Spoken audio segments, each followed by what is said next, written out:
All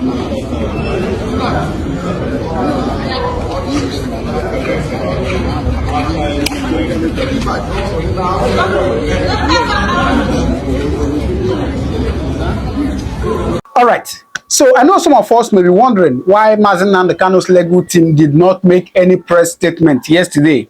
Yesterday being the second day of May that they went to court. Yes, after the whole thing that went on in the courtroom, they came out, they didn't make any press statement. I know some people may be wondering, but you know what? Worry no more, because I get the answer for you. Now, I'm going to allow you to watch the full detail, but let me just give you a cap of it that Nnamdi Kanu's legal team has said that they are not giving any press briefing until the end of the judgment. All right. So please, but let me show you the reason why he said so. So please just take a little time, watch this video, and then you understand why he said that they are not doing any press briefing for now. All right. So watch it, then you drop your comment on the comment section what you think about it, please. One of the counsel to Nnamdi Kanu, who was leading the former team, has come out to send a message to the general public, and this is what he said. No further press briefings on facts of Nnamdi Kanu's case, says lawyer Ejimako. What it means is that you are not going to hear anything about the Nnamdi Kanu case from the legal team from now onward until the case finishes. The case will finish next two proceedings on 8. Okay, yes, if I'm not mistaken, yeah, on 8 now. I will still verify. Sorry that escaped my memory, but it is remaining 2 consecutive trial. Okay, so we are waiting to see how it is going to unfold. But what Nnamdi Kanu is saying is that they are not going to brief the general public again, that the decision was reached by the whole legal team. So let's understand what he meant by that, so that it will not be confusing. Now, this is the article from Zara Reporters, and it reads that Barrister Ejimako, the special counsel to the detained leader of indigenous people of Biafra, Nnamdi Kanu, has announced a halt to press briefings concerning the core details of Kanu's ongoing trial. Ejimako announced the decision of the legal team on Friday via a press statement shared on his verified X, formerly Twitter account. A decision has been made by the legal team of Nnamdi Kanu that from now onwards, there will be no further press briefings on the facts of the case, except on peripheral facts that are not subjudiced, Ejimako said. He further revealed that the court had been formally informed of the new decision. The decision was also conveyed to the judge today in open court, he added. And this is what he said in his Twitter account.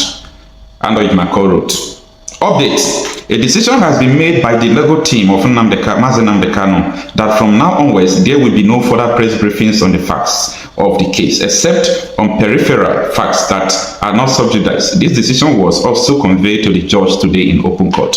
What he means by the peripheral is just like minor things, okay, that has nothing to do with the original case going on. I am aware that if a case is on the court, you don't normally talk about it.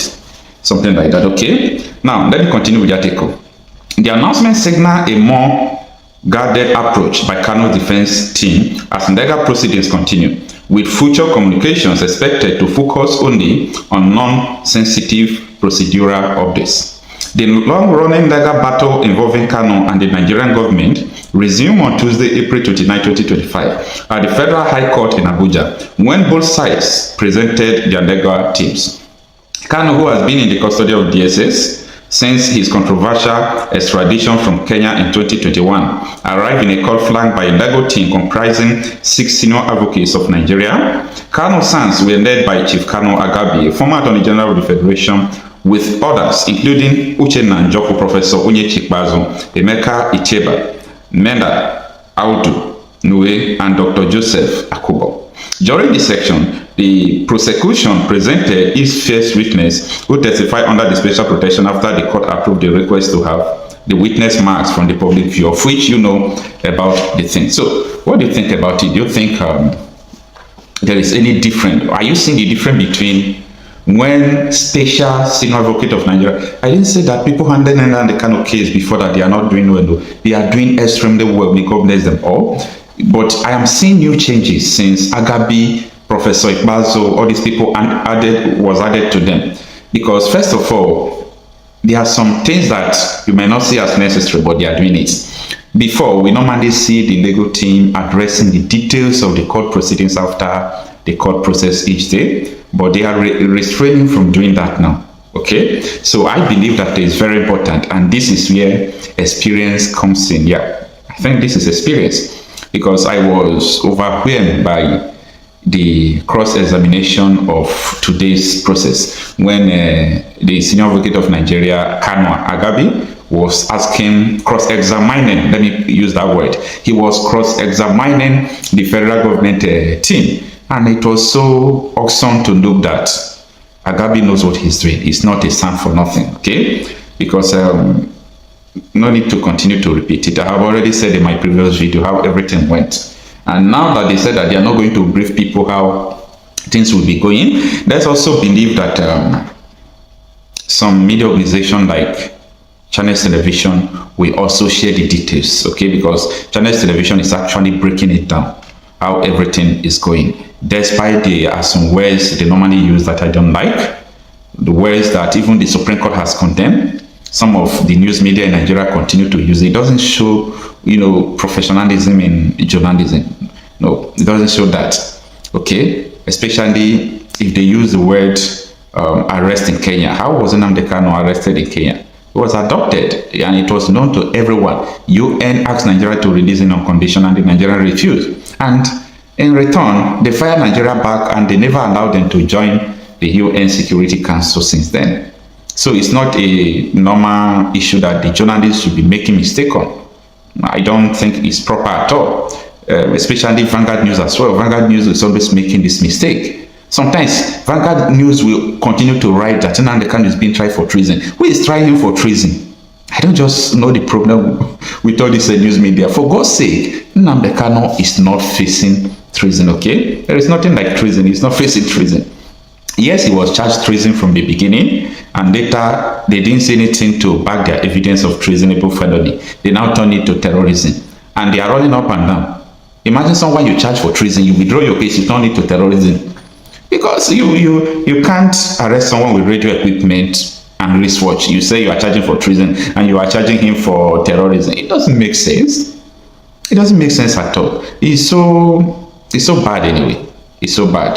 Sometimes I feel bad, sometimes I feel all right, okay? Because everything that has beginning must surely, come to end. And as I used to tell people before, no matter how long, the federal government, they are very wicked. They can do anything they want to do. They can delay this court process without we're even thinking is finishing. But one thing is sure, Nnamdi Kanu will be released at the end. So it doesn't matter how long it takes. The most important thing is that he will be released. And just look at Nnamdi Kanu. I think we are owing him a lot.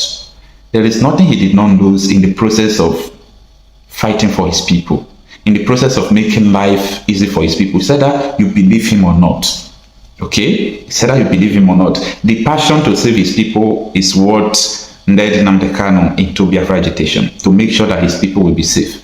But the question is now, is the people standing with him? Are you sure the people are standing with him? Are they not Igbo people who are still against Nnamdi Kanu up to today, especially the political class? But time will tell. Okay, a stammerer will always call his, mother's name. Self-defense is a constitutional right. Self-determination is not a crime, but a right under the laws of the Federal Republic of Nigeria and customary international law. Therefore, I make no apologies for pursuing Biafra relentlessly and determinedly. It can never stop. Those who underestimate our resolve do so at their own peril. As I've said before, we are not alive, we are dead already. When you see men, you will understand how determined we are. But there is one thing we have resolved to do. From today onwards, the death of every Biafran will be avenged. If you kill a Biafran, you will be killed. No matter who you are, we will keep pursuing you until you die. you have no peace and you have no rest. I'm saying it on video that the whole world may understand. In 1966, the world kept quiet as Biafrans were slaughtered in their numbers, 300,000 in the north. 67 to 70, over 3.5 million people were killed. Nobody stood trial for it. Rwanda lost less than 100,000 people. ICC and international courts were convened to try those who were responsible, or should I say, those who were culpable. The same thing in Liberia.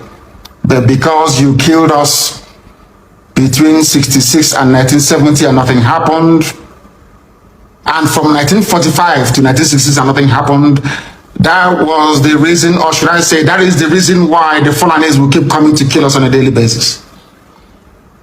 Right now, from this day onwards, if you kill us, we are going to kill you. The men are ready. They have come to defend Biafra land, not to separate from Nigeria, no.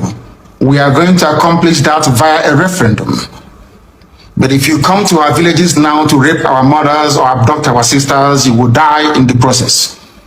Any governor found aiding any of these people or giving our land to Fulani Janjaweed will be in trouble with us. Let me make one thing abundantly clear to all of you listening. We have resolved to die for what we believe in. And our belief is simple, very, very simple, that we are going to defend the land of Biafra with all our might.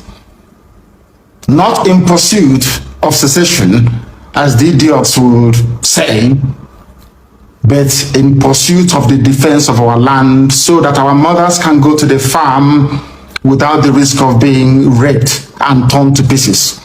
Some of you saw what happened at Uli. How a very beautiful young Biafran lady went to the farm and never came back. She was not only raped, her body was mutilated, cut into pieces and strewn all across her farmland. None of you did anything. Nnamdi State governor did nothing. Instead, he went along to appoint the same people that committed such heinous crime against the land itself into his cabinet. These are the idiots we are having to contend with in the land of Biafra. And we are saying enough is enough. If you're part of this very conspiracy to emasculate the children of God, to destroy Biafra land, then you are grossly mistaken. I know that the Fulani Janjaweed are not highly educated, they are not polished, they are not discerning, they cannot reason very well. Let me make this very, very clear. The Eastern Security Network is what it is. An organized vigilante outfit, rather than restricting the activities of the defense of our land to maybe Enugu State or Delta State or even Bayelsa State, for instance. We have resolved to defend the entirety of Biafran territory. Allow me to repeat, because some of you are not educated enough to understand what we are saying. I am addressing this to the Fulani Janjaweed. Allow me to repeat. The Eastern Security Network is there to safeguard our land, to stop Fulani terrorists from Mali, from Gambia, from coming into our land to kill us. Our mothers must return to their farms, and our daughters must be able to move about very, very freely. The only way out of the mess people are in Nigeria is that people should stop talking and doing the work necessary to free everybody from this Fulani-inspired bondage. Today, people died, or should I say a lawmaker was killed in Yoruba land. This same day, today, in Benue State, 4 people were killed. Even in Katsina, young boys were abducted, and girls, as a matter of fact, from the dormitories. That is the level of insecurity in Nigeria. People are dying on a daily basis. Are you going to sit down, just lament, talk about it, and nothing happens? Or are you going to join us to ensure that this reign of Fulani terrorism and insecurity is brought to an end?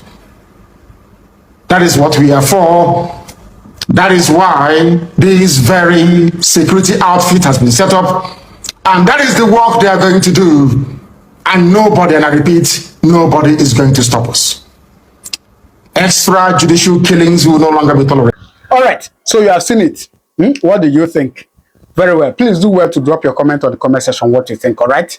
Thank you very much. I'm going to see you in my next video. Thank you, and God bless you.